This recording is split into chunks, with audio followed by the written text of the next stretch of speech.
नमस्ते दोस्तों। आज मैं आपको एक ऐसी सच्ची और दिल दहला देने वाली कहानी सुनाने जा रहा हूं जिसमें शक के एक छोटे से बीज ने एक भरे पूरे घर को उजाड़ दिया। यह कहानी रिश्तों की उलझनों और अविश्वास के घातक परिणामों को दिखाती है। एक सुबह, एक त्योहार और एक अजीब फैसला। ये 26 जुलाई 2025 की सुबह थी। मेरठ के भावनपुर इलाके का रहने वाला 28 वर्षीय रविशंकर अपनी किराना दुकान पर जाने की तैयारी कर रहा था। उसकी शादी को अभी 8 महीने ही हुए थे और उसकी 25 वर्षीय पत्नी सपना 7 महीने की गर्भवती थी।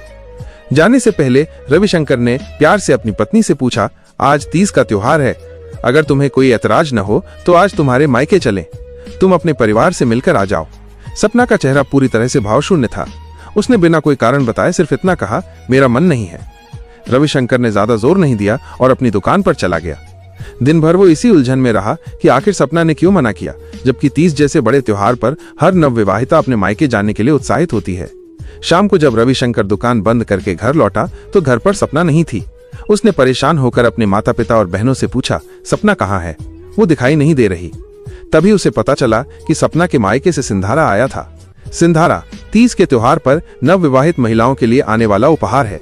जो शख्स सिंधारा लेकर आया था वो सपना का जीजा मुन्ना था। मुन्ना ने सपना से पूछा, क्या तुम घर चलना चाहोगी? और सपना ने एक पल भी नहीं सोचा, वो तुरंत उनके साथ जाने को तैयार हो गई। ये बात सुनकर रविशंकर को गहरा सदमा लगा।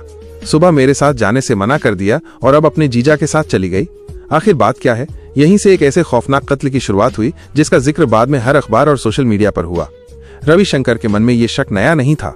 सपना के माता पिता की मौत 18 साल पहले हो गई थी और उसके बाद से वो अपनी बड़ी बहन ममता और जीजा मुन्ना के साथ ही रहती थी। मुन्ना ने सपना को अपनी बेटी की तरह पाला पोसा था। 23 जनवरी 2025 को उसकी शादी भी मुन्ना ने ही धूमधाम से करवाई थी। लेकिन रविशंकर को यह रिश्ता खटकने लगा था। सपना हर छोटी बड़ी बात के लिए अपने जीजा से फोन पर सलाह लेती थी। छोटी से छोटी समस्या हो या कोई घर का काम, मुन्ना जीजा ने ऐसा बोला है। ये बात सपना की जुबान पर हमेशा रहती थी। रविशंकर ने कई बार सपना को समझाया कि अब उसकी शादी हो चुकी है और उसे मुन्ना से थोड़ी दूरी बनानी चाहिए, लेकिन सपना को यह बात बिल्कुल समझ नहीं आती थी। अप्रैल 2025 में तो रविशंकर ने अलग होने का भी मन बना लिया था, लेकिन तभी उसे पता चला कि सपना गर्भवती है। उसे लगा कि अब उसका मन बच्चे में लगा रहेगा, लेकिन 26 जुलाई की घटना ने उसके सारे अनुमानों पर पानी फेर दिया। सपना 26 जुलाई से 1 अगस्त तक अपने मायके में ही रुकी रही और ये बात रविशंकर को बुरी तरह से परेशान कर रही थी। एक खौफनाक साजिश और एक दर्दनाक अंत। 2 अगस्त 2025 की सुबह लगभग 7 बजे रविशंकर को बेइंतहा गुस्सा आ रहा था और वो सपना के पास जाने का बहाना ढूंढ रहा था। तभी उसने एक बहाना बनाया और सपना को फोन किया। सपना, मैंने रात को एक बहुत बुरा सपना देखा। तुम्हारी हालत बहुत खराब थी। मैं तुम्हें देखना चाहता हूँ। सपना को अपने पति के प्यार पर कोई शक नहीं हुआ। आप आ जाओ, उसने तुरंत कहा। रविशंकर अपनी बाइक से गंगानगर के अमेड़ा गांव में, जहां सपना अपनी बहन के घर रुकी हुई थी, पहुंचा। वहां उसने अपनी बहन ममता से पूछा, जीजा जी कहाँ हैं? ममता ने बताया कि वो काम पर गए हैं। रविशंकर ने मौका देखकर मेन गेट बंद कर दिया और सपना को ऊपर वाले कमरे में ले गया। मैं तुम्हारे लिए एक तोहफा लाया हूं, रविशंकर ने कहा। मैं देखना चाहती हूं, सपना ने उत्सुकता से कहा। नहीं, रविशंकर ने कहा, तुम्हें आंखें बंद करनी पड़ेगी। ये एक हार है और मैं इसे अपने हाथों से तुम्हारे गले में पहनाना चाहता हूं।